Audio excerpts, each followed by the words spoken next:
We're human beings. We're special.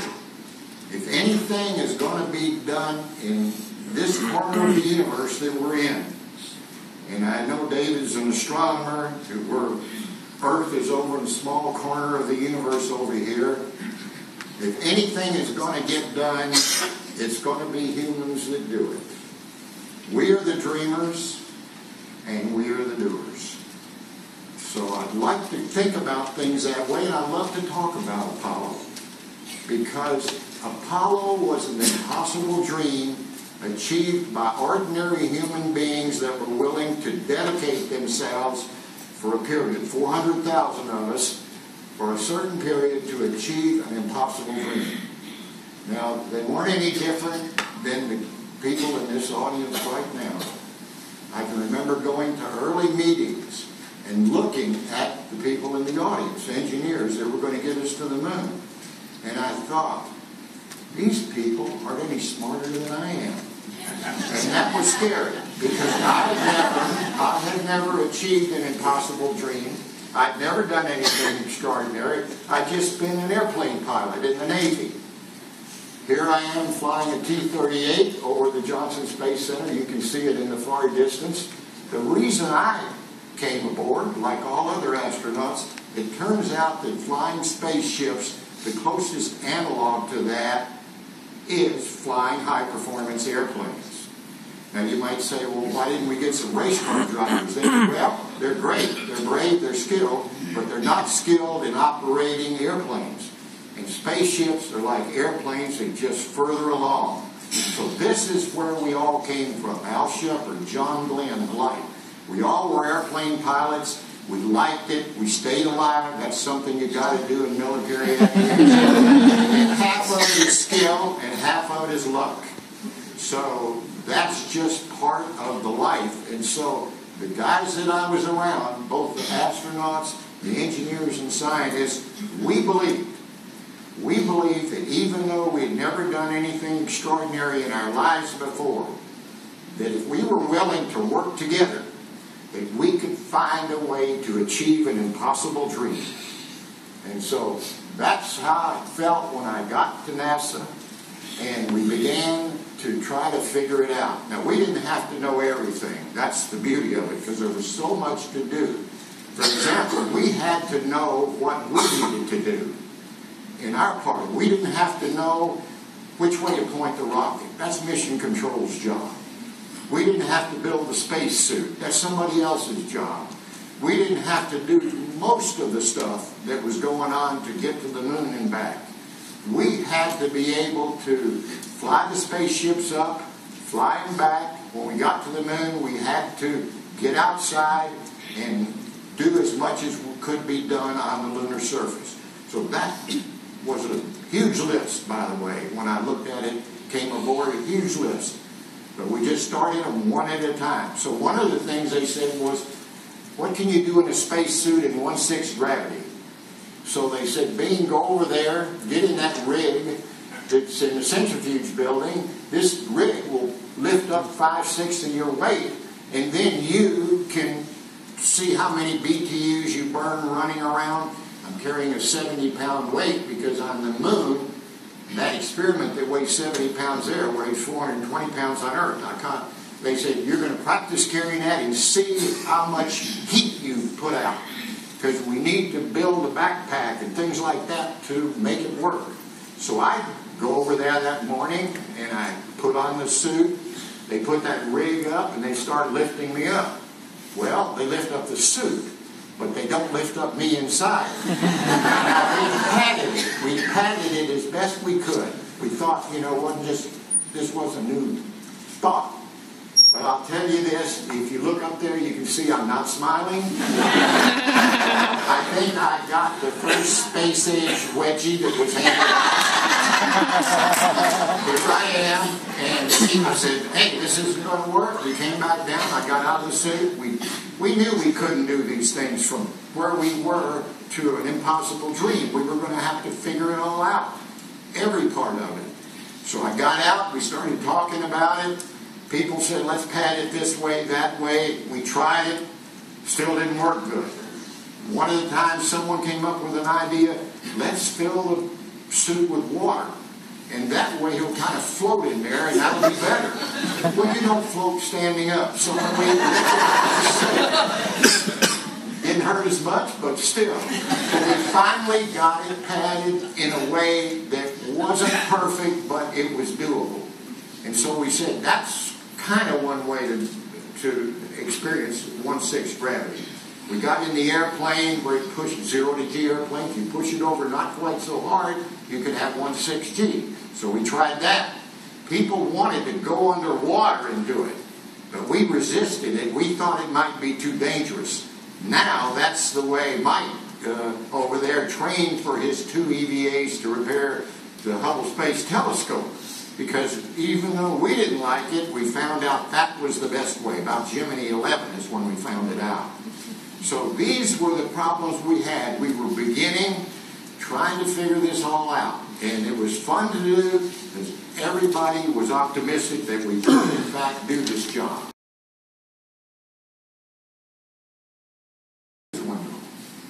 And we made a landing, and then they're resetting us. At that time, it took about maybe 20 minutes to reset us with mission control, make another attempt, and they'd give us failures, and then we'd have to solve them, and whatever. So I'm standing there, and he's standing there, and I'm saying, Pete, you know that briefing we had this morning, that technician gave us, team member technician, I said, you know, that guy's smart, and he knows his business, but the way he thinks is so different from the way we think that I think we ought to maybe replace him on, and he's not a good team member. And I was waiting for Pete to say, hey, Bean, that's pretty good, let's do that. So he looks over at me, I'm standing here looking at him, and he says, maybe it's you that's not the good team member. All right, think about this. Think about your work, and you're talking to your boss, and he tells you you're not a good team member. Well, that's not good news, and it hurt. And I can remember backing up as far as I could, which was about 3 or 4 inches. I said, sure I am. He said, you don't even know the first rule of being a good team member. I said, yeah, I do. He says, what is it? I said, well, you got to be loyal to the leader. And that isn't it. You've got to work hard to achieve the goals that the team has. That's not it. I was so embarrassed and mad that I couldn't think straight. And I don't even remember what I said. And you know, if there was another space program, I might have quit.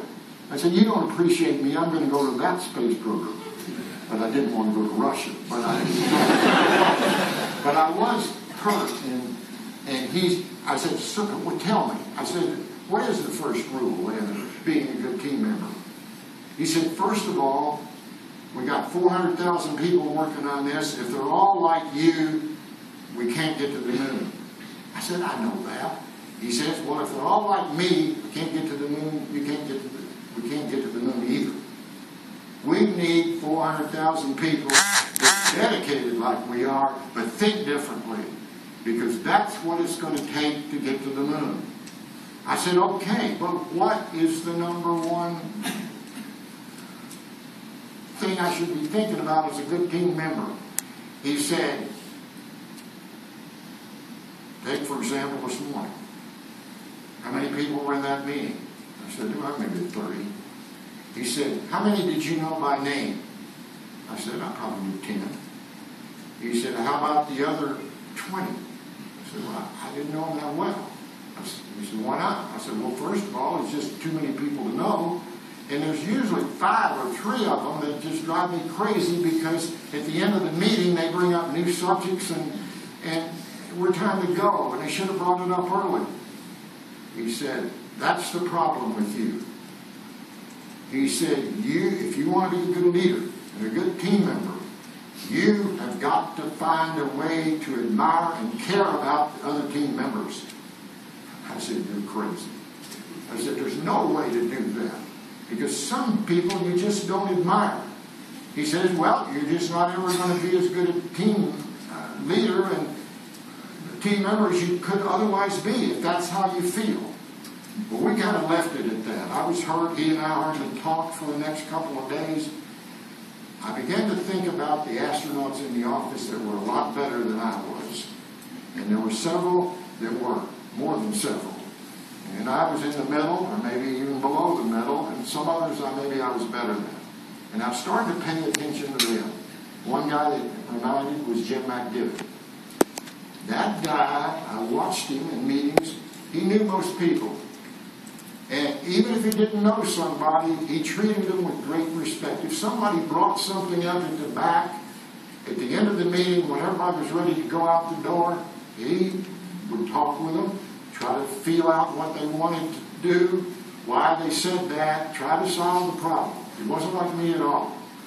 And I began to think, maybe Pete is right. Maybe he's right. Maybe it's me that's not a good team member.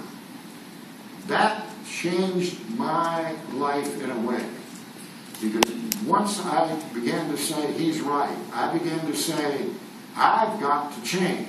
I've got to find a way to care about these people I'm working with. I've got to. What I found out is if I didn't know somebody or didn't care about them, I could take them to lunch. After I knew them a little bit, then I liked them. It's just I didn't know these people. I wasn't doing what I should. Now that's how it worked at NASA. But it works good at home. My wife Leslie, right there. She's my #1 team member. If I'm after breakfast, I'm brushing my teeth, and I'm saying to myself, Leslie didn't take that package to the post office. I asked her to take yesterday, so I've got to take it today. The minute that goes through my head, I said, wait a minute. She's my #1 team member, and I'm thinking non-admiring thoughts, not caring thoughts. And I quit thinking it. And I'd say to myself, boy, she made a great dinner last night. That was wonderful. That works. That's not easy. What I described to you is not easy. But I do it all the time now. The minute I start thinking something negative about somebody, I say, wait a minute. I'm trying to work with this person. I'm not going to think those things. I'm going to think something else. And it works. But it's hard. That's it. I recommend you try. If you want to forget everything I said tonight, forget it. Try to remember this. Try to do it. Try to do it, especially for children. I do it, boy. I don't have any problems with my children or my relatives or anything. I don't let myself. If they do something strange, I ignore it and start thinking about what I admire about them. Okay, I won't say any more about that. Anyway, off we go. Those things are foil. Nobody from Apollo 11 mentioned it. I remember looking out this window and seeing these pieces of foil go out.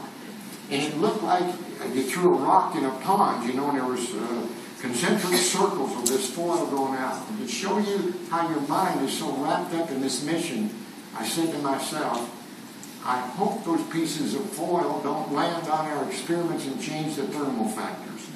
So here we are, our life's on the line, we're lifting off the moon, got around to Dick Gordon, I'm worrying about the thermal factors on our experiments.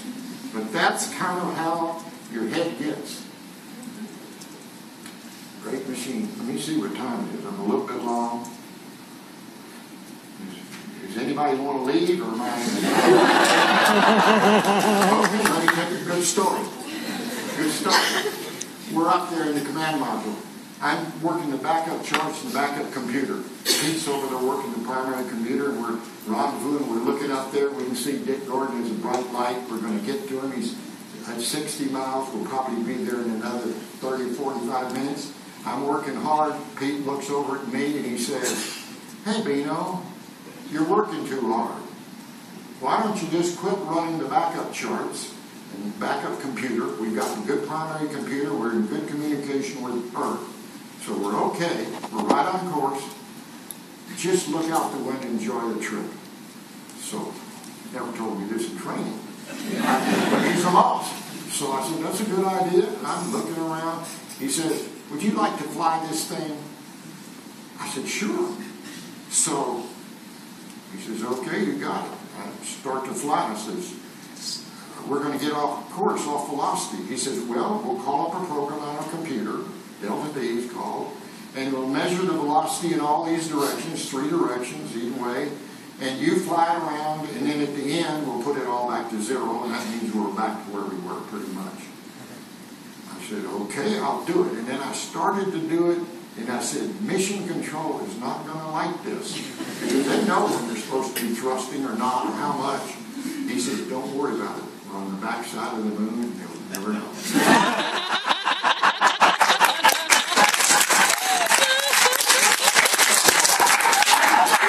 Here's the story. I told this story when I got back home to all the other commanders and all the other astronauts. And I'm saying, this is the kind of guy Pete Conrad was. Not a single commander for any other mission ever let his lunar module pilot fly. Pete was the only guy that cared enough to think about it, time it to behind the moon and all that. Even though we told him about it, no one else did it. He's a different guy. He was a different guy. One of the things I think about frequently is how blessed I was to be with Pete Conrad and Dick Gordon. They were great astronauts and wonderful friends.